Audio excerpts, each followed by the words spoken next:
ಪ್ಯಾನಲಿಸ್ಟ್ಗಳಿಗೆ ಕ್ಷಮೆ ಇರಲಿ, ಇಷ್ಟೊತ್ತು ನಿಮ್ಮನ್ನ ವೇಟಿಂಗ್ ಲಿಸ್ಟಲ್ಲಿ ಇಟ್ಟಿದ್ದಕ್ಕೆ. ನಟರಾಜ್ ಗೌಡ್ರೆ, ತಮ್ಮಿಂದಲೇ ಈ ಪ್ಯಾನಲ್ ಡಿಸ್ಕಷನ್ ಅನ್ನ ಪ್ರಾರಂಭ ಮಾಡ್ತಾ, ನಾವು before we get into politics, let's talk about some facts. ನಿಮ್ಮ ಕಾಂಗ್ರೆಸ್ ಪಕ್ಷದ ಪ್ರಣಾಳಿಕೆಯಲ್ಲಿದ್ದ ಅಂಶವನ್ನ ಪ್ರಶ್ನೆಯಾಗಿ ಕೇಳ್ತಾ ಇದ್ದೀನಿ.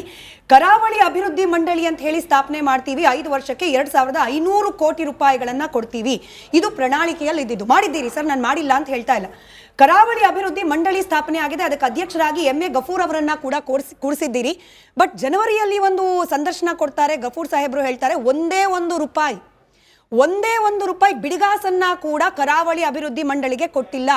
ನಿಜವಾಗ್ಲೂ ಅಭಿವೃದ್ಧಿ ಮಾಡಬೇಕು ಅನ್ನೋ ಇಂಟೆನ್ಷನ್ ಇದ್ದಿದ್ರೆ ಕೋಮು, ದಳ್ಳೂರಿ, ಗದ್ದಲ ಇದೆಲ್ಲ ಭಾಷಣ ಬಿಗಿಯಕ್ಕೆ ಮುಂಚೆ ಈ ಮಂಡಳಿಗೆ ಒಂದಷ್ಟು ದುಡ್ಡು ಕೊಟ್ಬಿಟ್ಟು ಅಭಿವೃದ್ಧಿ ಮಾಡುವ ಚಿಂತನೆ ಮಾಡಬೇಕಾಗಿತ್ತಲ್ವಾ ಅನ್ನೋದು ನನ್ನ ಹಂಬಲ್ ಪ್ರಶ್ನೆ. ಕರೆಕ್ಟ್, ತುಂಬಾ ಚೆನ್ನಾಗಿದೆ ನಿಮ್ಮ ಪ್ರಶ್ನೆ.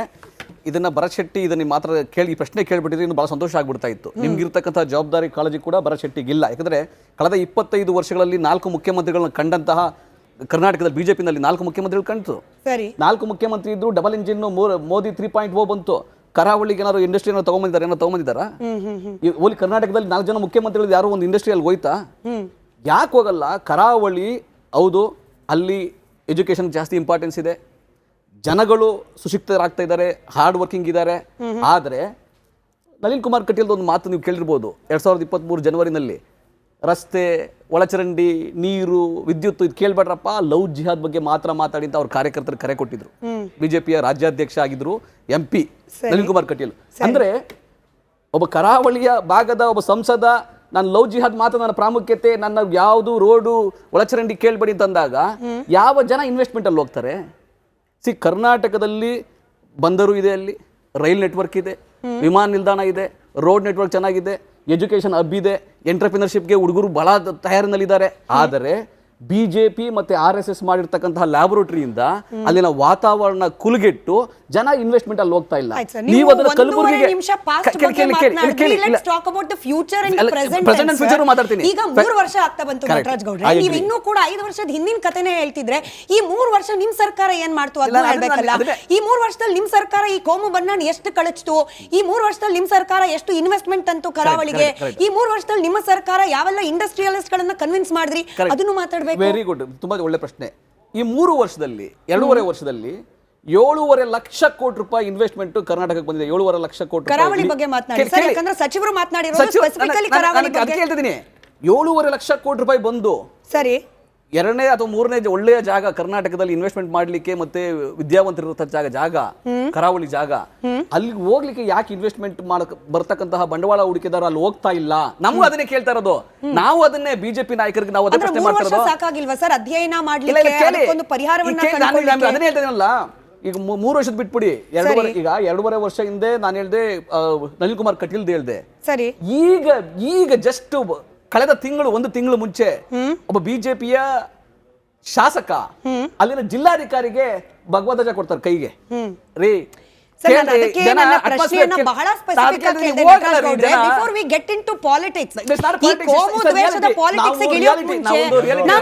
ಮಂಡಳಿಗೆ ದುಡ್ಡು ಕೊಡ್ಲಿಕ್ಕೆ ಏನ್ ಕಷ್ಟ ಆಗಿದೆ? ಕರಾವಳಿ ಅಭಿವೃದ್ಧಿ ಮಂಡಳಿ ಸ್ಥಾಪನೆ ಮಾಡಿದ್ರಲ್ಲ, ಅದಕ್ಕೆ ದುಡ್ಡು ಕೊಡ್ಲಿಕ್ಕೆ ಏನ್ ಕಷ್ಟ ಆಗಿದೆ? ಬೊಕ್ಕಸದಲ್ಲಿ ದುಡ್ಡು ಇಲ್ವಾ ಅಥವಾ ಇಂಟ್ರೆಸ್ಟ್ ಇಲ್ವಾ? ಈಗ ಸ್ಮಿತಾ ಅವರೇ, ಅಲ್ಲಿ ಎಜುಕೇಶನ್ ಇನ್ಸ್ಟಿಟ್ಯೂಷನ್ಸ್ ಬಂದಿದಾವಲ್ಲ, ಕಾಂಗ್ರೆಸ್ ಸರ್ಕಾರದಲ್ಲಿ ಅಲ್ಲಿ ಬಂದಿರತಕ್ಕಂಥದ್ದು. ಕರಾವಳಿಗೆ ಅಲ್ಲಿ ಬಂದರು ವಿಸ್ತರಣೆ ಆಯ್ತಲ್ಲ, ಕಾಂಗ್ರೆಸ್ ಸರ್ಕಾರದಲ್ಲೇ ಆಗಿದ್ದು. ಅಲ್ಲಿ ವಿಮಾನ ನಿಲ್ದಾಣ ಬಂತಲ್ಲ, ಕಾಂಗ್ರೆಸ್ ಸರ್ಕಾರದಲ್ಲೇ ಆಗಿದ್ದು. ಅಲ್ಲಿ ರೈಲ್ವೆ ನೆಟ್ವರ್ಕ್ ಬಂದಿದೆಯಲ್ಲ, ಅದು ಕಾಂಗ್ರೆಸ್ ಸರ್ಕಾರದಲ್ಲೇ ಆಗಿದ್ದು. ಆದ್ರೆ ಕಳೆದ 20 ವರ್ಷಗಳಲ್ಲಿ 20 ವರ್ಷಗಳಲ್ಲಿ 20 ವರ್ಷಕ್ಕೆ ಮುಂಚೆ ಆಗಿ 25 ವರ್ಷಕ್ಕೆ ಮುಂಚೆ ಆಗಿದೆ. 20 ವರ್ಷದಲ್ಲಿ ಕಳೆದ 20 ವರ್ಷದಲ್ಲಿ ಇಲ್ಲ ಇನ್ಫ್ರಾಸ್ಟ್ರಕ್ಚರ್ ಎಲ್ಲ ಆಗಿದೆ, ಅದ್ರ ಬಗ್ಗೆ ಚಿಂತೆ ಇಲ್ಲ, ಇನ್ಫ್ರಾಸ್ಟ್ರಕ್ಚರ್ ಆಗಿದೆ. ನೀವು ಈಗ ನೀವು ಕರಾವಳಿ ಅಭಿವೃದ್ಧಿ ಮಂಡಳಿಗೆ ಹೊಸ ಮಂಡಳಿ ಸೃಷ್ಟಿ ಮಾಡಿದೀವಿ, ಹಣವನ್ನು ಕೂಡ ಕೊಡ್ತೀವಿ. ನಮ್ದು 5 ವರ್ಷದ ಯೋಜನೆ ಇದೆ. 3 ವರ್ಷ ಆಗೋಗಿದೆ, 5 ವರ್ಷದಲ್ಲಿ ಕಳೆದ 2 ಬಜೆಟ್ ಏನಾಗಿತ್ತು? ನಾವು ಮಾಡಿದೀವಿ. 4 ಜನ ಮುಖ್ಯಮಂತ್ರಿ ಸಿದ್ದರಾಮಯ್ಯ ಮಂಡಿಸಿದ ಈ ಅವಧಿಯ 2 ಬಜೆಟ್ ಅಲ್ಲಿ ಏನಾಗಿತ್ತು? ಪ್ರಯಾರಿಟಿ, ಹೌದು, ದುಡ್ಡು ನಾವು ಪ್ರಯಾರಿಟಿನಲ್ಲಿ ಎಲ್ಲವನ್ನು ಮಾಡ್ತಿದ್ವಿ. ಅದನ್ನು ಮಂಡಳಿ ಮಾಡೋದು ನಾವೇನೆ, ಬಿಜೆಪಿ ಸರ್ಕಾರ ಅಲ್ಲ ಮಾಡೋದು, ನಾವು ಮಾಡೋದು. ಇನ್ನೊಂದು ಇಂಪಾರ್ಟೆಂಟ್, ಭರತ್ ಶೆಟ್ಟಿ ಅವರು ಇದು ಯಾವ್ದಾದ್ರು ಪ್ರಶ್ನೆಗಳನ್ನ ನೀವೇನ್ ತಗೊಂಬಂದಿರ ಅಂತ ಭರತ್ ಶೆಟ್ಟಿ ಅವರು ಏನು ಪ್ರಶ್ನೆ ಕೇಳಿದ್ರೆ ನಾನು ಒಪ್ಕೊಂತ ಇದೆ. ಈ ಬಿಜೆಪಿಯ ಶಾಸಕರು ಸಂಸದರು ಯಾಕೆ ಅಭಿವೃದ್ಧಿ ಮಂಡಳಿ ಅಭಿವೃದ್ಧಿ ಮಂಡಳಿ ಮಾಡಿದ್ರೆ ನಾವು ಮಾಡ್ತೀವಿ ಕೊಡ್ತೀವಿ ನಾವು ಸ್ವಾಮಿಗಳೇ ನಮಸ್ಕಾರ, ಕಾರ್ಯಕ್ರಮಕ್ಕೆ ಸ್ವಾಗತ. ಶ್ರೀನಿವಾಸ್ ಸರ್ ಪ್ರಶ್ನೆ ಕೇಳಲಿಕ್ಕೆ ಮುಂಚೆ ಪ್ರಿಯಾಂಕ್ ಖರ್ಗೆ ಅವರದ್ದೇ ಇನ್ನೊಂದು ಇದೇ ಕಾರ್ಯಕ್ರಮದಲ್ಲಿ ಮಾತನಾಡಿದ ಇನ್ನೊಂದು ತುಣುಕಿದೆ, ಅದನ್ನ ಕೇಳಿಸ್ಕೊಂಬಿಡಿ. ಅದಾದ್ಮೇಲೆ ನಿಜವಾಗ್ಲೂ ವಾಸ್ತವ ಪರಿಸ್ಥಿತಿ ಹಂಗೆ ಇದೆಯಾ ಕರಾವಳಿಯಲ್ಲಿ? ನನ್ಗಂತೂ ಆಶ್ಚರ್ಯ ಇದೆ. ಶ್ರೀಗಳು ಉತ್ತರ ಕೊಡ್ಲಿ, ಅದೇ ಭಾಗದಲ್ಲಿ ಇರ್ತಾರೆ. ಶ್ರೀನಿವಾಸ್ ಸರ್ ಕೂಡ ಉತ್ತರ ಕೊಡ್ಲಿ. ಪ್ರಿಯಾಂಕ್ ಖರ್ಗೆ ಅವರ ಹೇಳಿಕೆ. ದಕ್ಷಿಣ ಕನ್ನಡ ಉತ್ತರ ಕನ್ನಡದಲ್ಲಿ ನಾವು ಹೋಗಿ ಬಂಡವಾಳ ಹಾಕಬೇಕು ಅಂತ ನಾವು ಕೇಳ್ಕೊಂಡಾಗ ಜನ ಇಲ್ಲ ಸರ್, ಅಲ್ಲಿ ಜನರು ಮಾತ್ರ ಬಹಳ ಚೆನ್ನಾಗಿದ್ದಾರೆ, ಬುದ್ಧಿವಂತರಿದ್ದಾರೆ, ಪ್ರಬುದ್ಧರಿದ್ದಾರೆ, ಆದರೆ ಬಂಡವಾಳ ಹಾಕಿ ಅಂದ ತಕ್ಷಣ ಸ್ವಲ್ಪ ಯೋಚನೆ ಮಾಡ್ತಾರೆ. ಅಲ್ಲಿನ ಮಾನವ ಸಂಪನ್ಮೂಲ ಬಗ್ಗೆ ಯಾರಿಗೂ ಅನುಮಾನ ಇಲ್ಲ. ಅವ್ರನ್ನ ನಾನು ಇವಾಗ IT ಕಂಪನಿಗೆ ಹೇಳ್ತೀನಿ, ಸರ್ ನೀವು ಅಲ್ಲಿ ಇನ್ವೆಸ್ಟ್ ಮಾಡಿ ಅಥವಾ ಅಲ್ಲಿ ಹೋಗಬೇಕು ಅಂತ ಹೇಳಿದಾಗ, all that is fine, Priyank. I am ready to invest. But tomorrow, when my employee or employees wear jeans and go to a lounge, wear jeans and go to any of the restaurants, will you assure me their security? Dakshin Kannada. ನನಗೆ ಈ last ಅಲ್ಲಿ ಹೇಳಿದ್ರಲ್ಲ sir, when a employee wears a jeans and go to lawn, wears a jeans and go to some restaurant, ಅವ್ರಿಗೆ safety ಅಂದ್ರೆ ಏನು? ಕರಾವಳಿ ಭಾಗದಲ್ಲಿ ಯಾರು ಹೆಣ್ಣು ಮಕ್ಕಳು ಜೀನ್ಸ್ ಹಾಕೊಂಡು ಆಚೆ ಓಡಾಡದೇ ಇರೋ ರೀತಿಯ ಪರಿಸ್ಥಿತಿ ಇದೆಯಾ? ಆಚೆಯಿಂದ ಬಂದವ್ರದ್ದು ಆಮೇಲೆ ಯೋಚನೆ ಮಾಡೋಣ ಸರ್. ಶ್ರೀನಿವಾಸ್ ಸರ್ ಹಂಗೆ ಅಂದ್ರೆ ಜೀನ್ಸ್ ಶ್ರೀಗಳು ದಿನನಿತ್ಯ ನೋಡ್ತಿರ್ತಾರೆ ಅಲ್ಲಿ ಹೆಣ್ಮಕ್ಳು ಹೆಣ್ಮಕ್ಳು. ನಟರಾಜ್ ಗೌಡ್ರೆ, ನೀವು ಕೂಡ ಒಂದು ಮಂಡಳಿ ಅಧ್ಯಕ್ಷರಿದ್ದೀರಿ.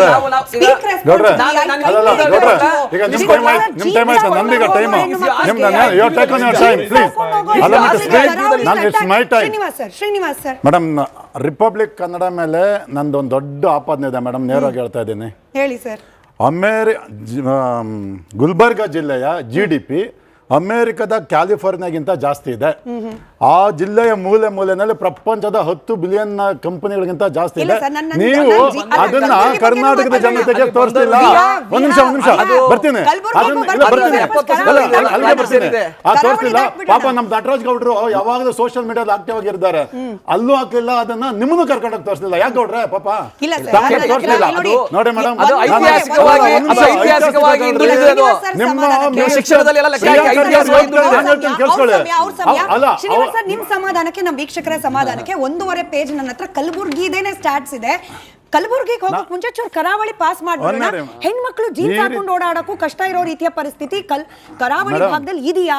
ಸಚಿವರು ಹೇಳ್ತಿರೋದು. ಈ ರಾಜ್ಯ ಕಂಡಂತ ಅತಿ ದೊಡ್ಡ ಟ್ರೋಲ್ ಮಿನಿಸ್ಟರ್ ಯಾರಪ್ಪ ಅಂದ್ರೆ ಅದು ಪ್ರಿಯಾಂಕ್ ಖರ್ಗೆ ಅವರು. ಅವರು ಸಂಘವನ್ನ ರಾಷ್ಟ್ರೀಯ ಸ್ವಯಂ ಸೇವಕ ಸಂಘವನ್ನ ದೆವ್ವ ಅಂದ್ರು. ಅವರು ideal mind is devils workshop ಅಂತ ಹೇಳ್ತಾರೆ. ಅವ್ರು ಐಡಿಯಲ್ ಆಗಿರೋದ್ರಿಂದ, ಬರೀ ಟ್ರೋಲ್ ಅಲ್ಲೇ ಇರೋದ್ರಿಂದ ಅವ್ರಿಗೆ ಬೇರೆ ಏನು ಕೆಲಸ ಇಲ್ಲ. ತಾನ್ ಭೂತ ಆದ್ರೆ ಎದುರುಗಡೆ ಇರೋರೆಲ್ಲ ಭೂತ ತರ ಕಾಣಿಸ್ತಾರಂತೆ. ಹಾಗೆ ಅವ್ರು ಐಡಿಯಲ್ ಆಗಿರೋದ್ರಿಂದ ಅವರು ಮನಸ್ಥಿತಿನ ಇಡೀ ಸಂಘಕ್ಕೆ ಅವರು ಪ್ರತಿಬಿಂಬಿಸ್ತಾ ಇದ್ದಾರೆ.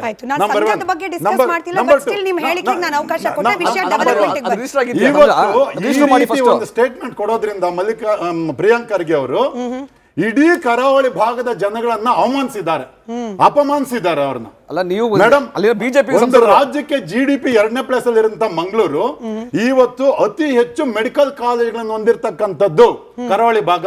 1961ರಲ್ಲಿ ಸ್ಥಾಪನೆ ಆದ ಕಸ್ತೂರ್ಬಾ ಮೆಡಿಕಲ್ ಕಾಲೇಜು ಇಡೀ ದೇಶದಲ್ಲಿ ಮಣಿಪಾಲ್ ನಂಬರ್ 1 ಇದೆ. ಅದು ಕೊಡುಗೆ ಅಲ್ವಾ GDPಗೆ? ಇವತ್ತು ಆಳ್ವಾಸ್ಗೆ ಹೋದ್ರೆ 40 ರಿಂದ 50 ಸಾವಿರ ಮಕ್ಕಳು ಓದ್ತಾ ಇದ್ದಾರೆ. ಅದು ಕೊಡುಗೆ ಅಲ್ವಾ? ಕರ್ನಾಟಕ ಬ್ಯಾಂಕ್ ಹುಟ್ಟಿದ್ದೆಲ್ಲಿ? ಕೆನರಾ ಬ್ಯಾಂಕ್ ಹುಟ್ಟಿದ್ದೆಲ್ಲಿ? ವಿಜಯ ಬ್ಯಾಂಕ್ ಹುಟ್ಟಿದ್ದೆಲ್ಲಿ? ಈ ಬ್ಯಾಂಕಿಂಗ್ ಸೆಕ್ಟರ್ಗಳ ಜನಕರೆಲ್ಲ ಇರೋದು ಕರಾವಳಿ ಪ್ರದೇಶದಲ್ಲೇ.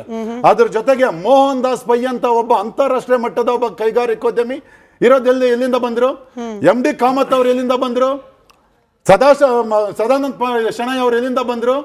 ಇವತ್ತು ಕರಾವಳಿ ಭಾಗದ ಬೇರೆ ಬೇರೆ ವಾಣಿಜ್ಯೋದ್ಯಮಗಳು ಇಡೀ ಬೆಂಗಳೂರಲ್ಲಿ, ದೇಶದ ಬೇರೆ ಬೇರೆ ಭಾಗದಲ್ಲಿ, ದೇಶದ ಬೇರೆ ಬೇರೆ ಕಡೆ ಕೊಡುಗೆ ಕೊಡ್ತಾ ಇದ್ದಾರೆ.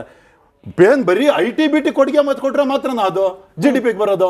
ಇನ್ ಯಾವ್ದ್ರಲ್ಲಿ ಬರಂಗಿಲ್ವಾ? ಟೂರಿಸಂ ಅಲ್ಲಿ ಇವತ್ತು ಯಾವ ಪ್ಲೇಸ್ ಅಲ್ಲಿ ಇದೆ? ಇವತ್ತು ಆ ರೀತಿ ಏನಾದ್ರೂ ಲಾ ಅಂಡ್ ಆರ್ಡರ್ ಪ್ರಾಬ್ಲಮ್ ಅಲ್ಲಿ ಇದೆ ಅಂದ್ರೆ ಇವ್ರ ಫೇಲ್ಯೂರ್. ಅದು ಬಂದು 3 ವರ್ಷ ಆದ್ರೂ ಲಾ ಅಂಡ್ ಆರ್ಡರ್ ಪ್ರಾಬ್ಲಮ್ ಸರಿ ಮಾಡ್ಲಿಲ್ಲ ಅಂದ್ರೆ ಅವರ ಹೋಮ್ ಮಿನಿಸ್ಟ್ರು ಇವ್ರ ಖರ್ಗೆ ಲ್ಯಾಬೊರೇಟರಿ ಮಾಡಿ ಇಟ್ಕೊಂಡ್ಬಿಟ್ಟಿದ್ದೀರಿ ಆರೋಪ ಸರ್. ಸರಿ ಮೇಡಮ್, ಆ ಲ್ಯಾಬೊರೇಟರಿನ ಕ್ಲಿಯರ್ ಮಾಡೋದು ಟಾಸ್ಕ್ ಅಲ್ಲ. ಸುಲಭ ಅಂದ್ರೆ ಮನೆಗೆ ಹೋಗ್ಲಿ ರಾಜೀನಾಮೆ ಕೊಟ್ಟು ನಾವು ಬಂದು ಕ್ಲೀನ್ ಮಾಡ್ತೇವೆ.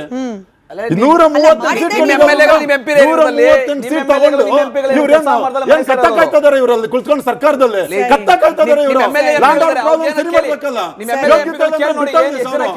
ರಾಜೀನಾಮೆ ಕೊಟ್ಟೋಗ್ಲಿ ಅವರು. ಇವತ್ತು ಇವರು ಕಲಬುರಗಿ ಜಿಲ್ಲೆಯಲ್ಲಿ SLC ರಿಸಲ್ಟ್ ಕೇಳಿಸ್ಕೊಡ್ರಿ, ಧೈರ್ಯ ಮಾಡ್ರಿ. ನಾನು ಹೇಳೋದನ್ನ ಕೊನೆ ಸ್ಥಾನ PUC ರಿಸಲ್ಟ್ ಕೊನೆ ಸ್ಥಾನ ಮೇಡಮ್. ಜಿಡಿಪಿಯಲ್ಲಿ ಕಲಬುರಗಿ ಜಿಲ್ಲೆ ಕರ್ನಾಟಕದ ಜಿಡಿಪಿಯಲ್ಲೇ ಕೊನೆ ಸ್ಥಾನ. ITBT ಮಿನಿಸ್ಟರ್ ನೀವು ಅವರ ಮತ್ತೆ RDPR ಮಿನಿಸ್ಟರ್ ಯಾವುದೇ ಒಂದು ಪಂಚಾಯತಿಗೆ ಹೋಗಿ ಆ ಪಂಚಾಯತಿನಲ್ಲಿ ನೀವು ಖಾತೆ ಮಾಡ್ಕೊಡ್ತೀರಾ ಸರ್ವರ್ ಡೌನ್, ವರ್ಷ ಪೂರ್ತಿ ಸರ್ವರ್ ಡೌನ್. ಇವರು ಡೌನ್ ಮಿನಿಸ್ಟರ್. ಇವರು ಯಾರು? ಪ್ರಿಯಾಂಕ್ ಖರ್ಗೆ ಅವರು ಡೌನ್ ಮಿನಿಸ್ಟರ್.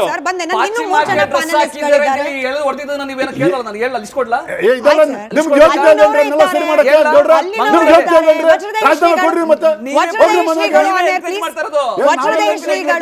ವಜ್ರದೇಹಿ ಶ್ರೀಗಳೇ